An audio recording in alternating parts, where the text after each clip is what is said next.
Cuéntame una historia. Cuéntame una cosa. Abuela, cuéntame una historia. Cuéntame una historia con Mariano Velasco y Pedro Atienza. Cuéntame historia.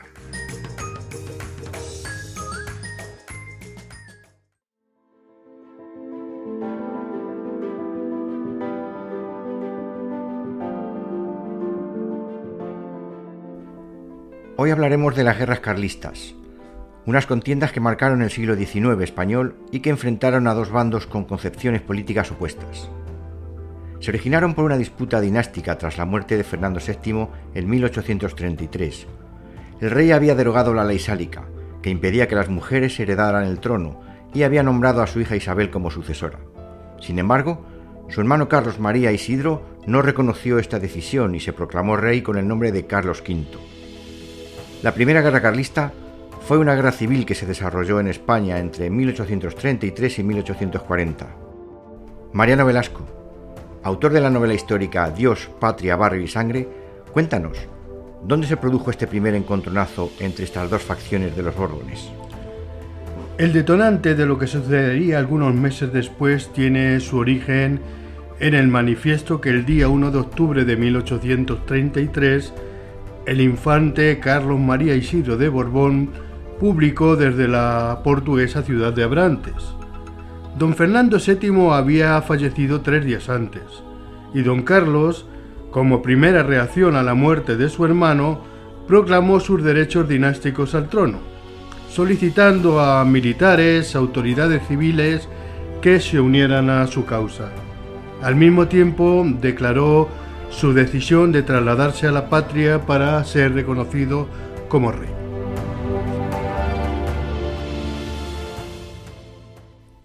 Al comienzo de la Primera Guerra Carlista hubo un episodio importante en los territorios manchegos, concretamente en Talavera de la Reina, lugar donde se produjo el primer alzamiento armado de los carlistas. Un día después de la publicación del Manifiesto de Abrantes, comenzaron a agruparse en la Plaza del Reloj de Talavera de la Reina un grupo de jinetes comandados por don Manuel María González, comandante de los voluntarios realistas.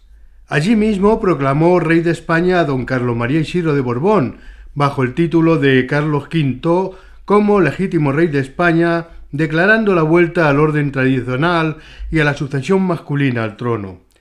Convocó a los talaveranos a unirse a la sublevación, pero no tuvo la respuesta que deseaba, por lo que decidió secuestrar a la corporación municipal, constituir una nueva con los anteriores concejales cesados en 1832 y volver a leer su proclama la mañana siguiente en la misma Plaza del Reloj, donde volvió a constatar el fracaso de su levantamiento.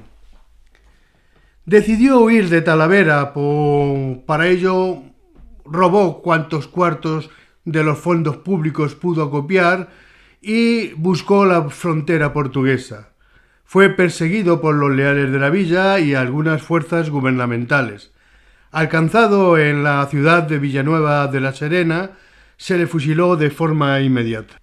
Otro de los lugares manchegos donde se produjeron acontecimientos importantes durante la Primera Guerra Carlista fue en Almadén. La ciudad era conocida por sus minas de mercurio, de gran importancia para la economía española en ese momento. Este metal pesado se utilizaba en la minería de plata y oro, y en la fabricación de espejos y otros productos. La localidad de Almadén era un importante centro de producción de mercurio, también llamado azogue, que se exportaba a otros países europeos. Y fue escenario de una importante batalla. ¿Por qué? Pues efectivamente, Pedro, porque Almadén era un emporio minero donde el cinabrio garantizaba un prestigio internacional, dada su gran demanda exterior al gobierno nacional. La toma de Almadén por las fuerzas carlistas supondría un golpe económico prácticamente demoledor sobre el gobierno isabelino, que vería no solo truncados sus ingresos por la venta internacional del mercurio, sino cerradas también muy importantes líneas de créditos que eran avaladas con la producción de las minas de cinabrio. No es de extrañar que sobre Almadén confluyeran dos columnas, una al mando del general Gómez y otra al mando del coronel Cabrera. Pero allí se encontraba don Manuel de la Puente y Aranguren, gobernador militar y superintendente de las minas, un patriota fiel a la regente que recibió la orden de defender a toda costa Almadén, al menos durante 48 horas, tiempo que estimaron para poder llevar refuerzos. En Almadén se acantonaban las fuerzas del brigadier Flinter, llegados desde Extremadura, y el batallón de milicianos voluntarios, en total unos 1.400 hombres armados. Frente a ellos, unos 10.000 carlistas. La batalla fue terrible. La tea se utilizó como arma de guerra y Almadén ardía por los 4 costados. Aquellos que se rendían eran fusilados. Al final, don Manuel de la Puente se vio obligado a capitular. Solo pudo resistir durante 34 horas. En Calzada de Calatrava, villa donde el carlismo había calado fuertemente entre la población hábilmente manejada por su cura párroco, también tuvo lugar una sangrienta batalla. ¿Cuáles fueron las causas y cómo terminó la contienda? Eran muchos los pueblos manchegos que se sentían con un gran apego por la causa carlista. Muchos de sus vecinos, aun sin atreverse a echarse al monte, apoyaban la causa facilitando información y dineros. En Calzada de Calatrava se formó un núcleo importante de apoyo militar y de información al carlismo. Estaba dirigido por el cura párroco y el prior de la Orden de Calatrava. Don Valeriano, que así se llamaba, tramó con la ayuda de su auxiliar un complot para desacreditar a los soldados y voluntarios que se encontraban acantonados en la villa. Se fingió el robo de un cáliz y se acusó a las tropas de robo sacrílego. Pronto se investigó el hecho y se descubrió la trama, siendo detenido el curita auxiliar.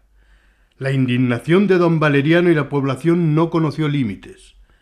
Cuando las tropas carlistas del general don Basilio entraron en Calzada, don Valeriano incitó al general a que vengara dicha ofensa. Previamente había convencido a los liberales de que se encerraran en la iglesia con sus mujeres e hijos, engañándoles con que de esa forma iban a ser protegidos. Pero luego se inició la batalla. Al final, las fuerzas carlistas, con un pequeño cañón, destrozaron las puertas. Introdujeron un carro cargado de leña ardiendo y al poco la iglesia se incendió. Los que no murieron asfixiados o abrasados fueron cazados como conejos cuando pretendían escapar. Don Valeriano reía con el rosario entre las manos.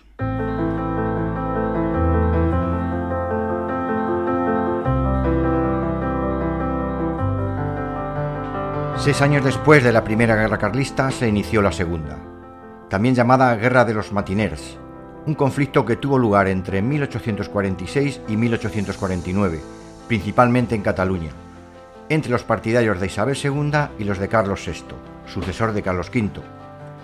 Los Matiners eran partidarios del pretendiente carlista, formando partidas que atacaban por sorpresa al amanecer a las tropas liberales. Se distinguían por llevar boina roja con una borla blanca.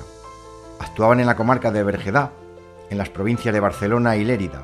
Eran muy temidos por su ferocidad y crueldad. Todo comenzó en febrero de 1846, cuando el carlista, sacerdote y general a la vez, Mosén Benito Tristany, entró en Cervera, municipio de Lérida. Se apoderó de 90.000 reales y liberó 30 presos.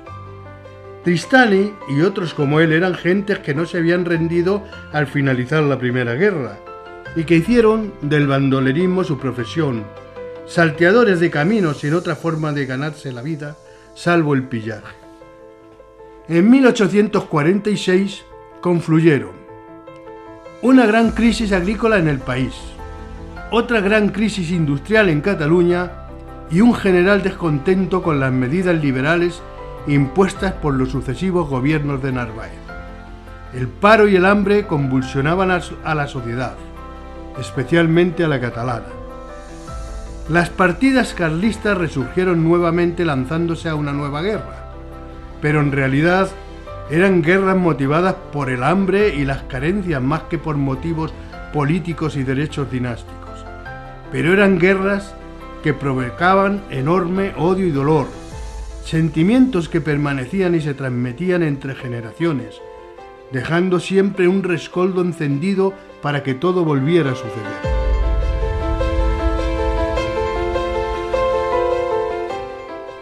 Durante los periodos de entreguerras, el bandolerismo se intensificó debido a la crisis económica, política y social que vivía el país.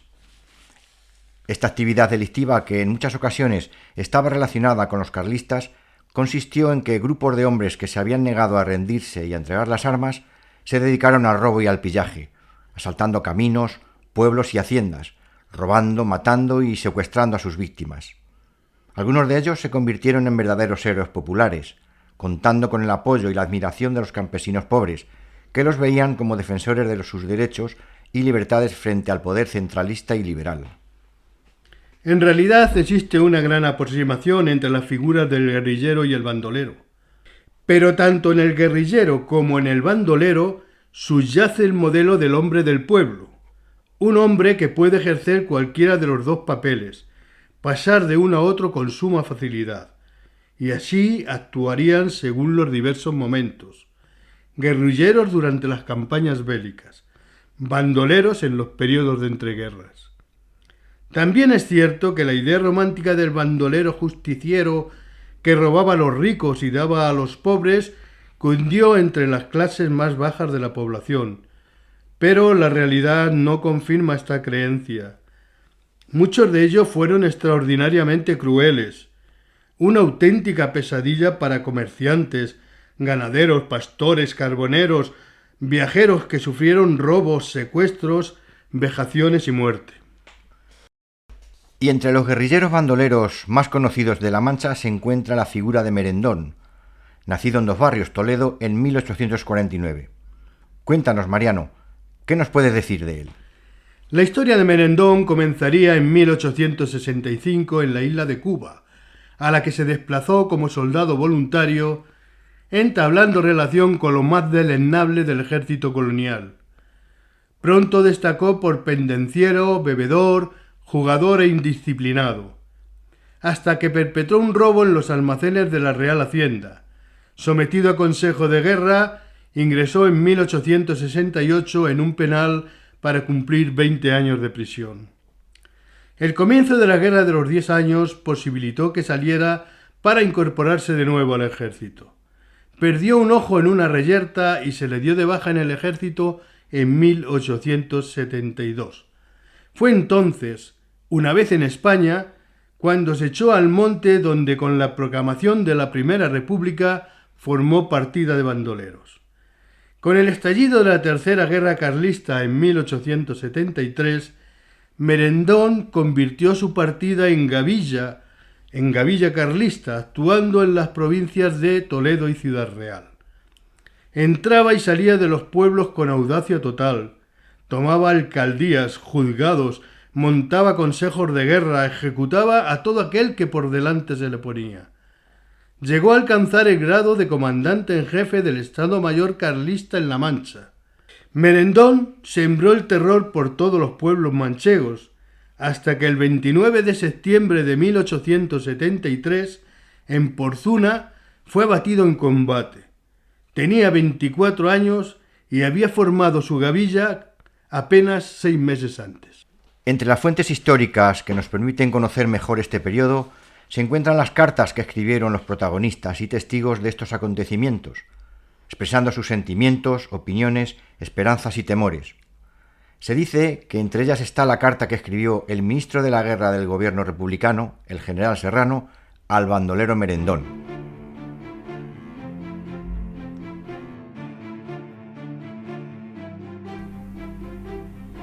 Merendón, te escribo esta carta con el corazón lleno de clemencia y de razón. He seguido con atención tus andanzas, que han causado mucho daño y sufrimiento a la nación española. Eres un hombre valeroso y hábil, pero también un hombre equivocado y obstinado. Te has unido a una causa perdida y sin futuro, que solo trae guerra y miseria al país. Te ruego que abras los ojos y que reconozcas la legitimidad de la República, que es el único gobierno que puede garantizar la paz y el progreso de España. Te ofrezco el indulto y una recompensa de 50.000 pesetas si te rindes y entregas tus armas. Te agradezco que reflexiones y aceptes esta oferta, que es la última que te haré.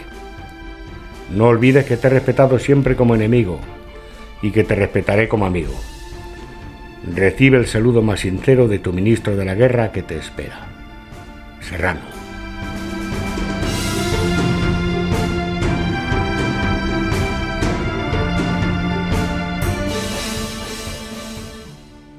Y el ministro se quedó sin respuesta. En Andalucía también se encontraba un famoso bandolero, el Pernales. Nacido en Estepa, Sevilla, en 1879, y muerto en Villaverde de Guadalimar, Albacete, con 28 años. Su nombre era Francisco Ríos González, pero se le apodó el Pernales por su dureza y crueldad como las piedras de Pedernal. La historia del Pernales como bandolero es un estereotipo de la vida común de esos hombres.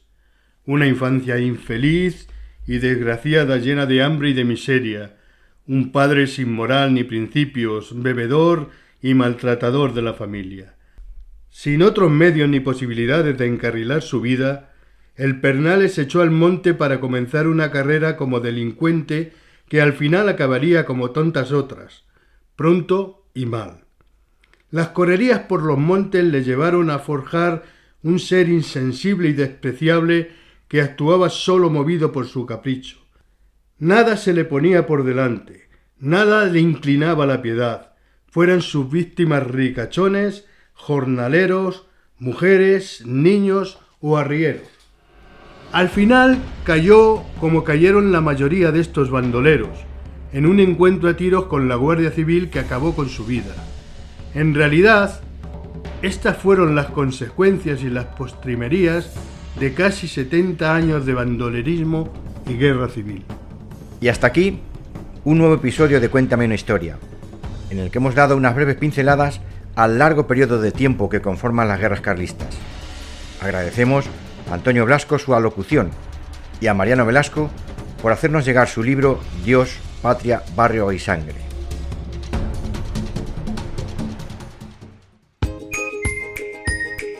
Cuéntame una historia. Adiós.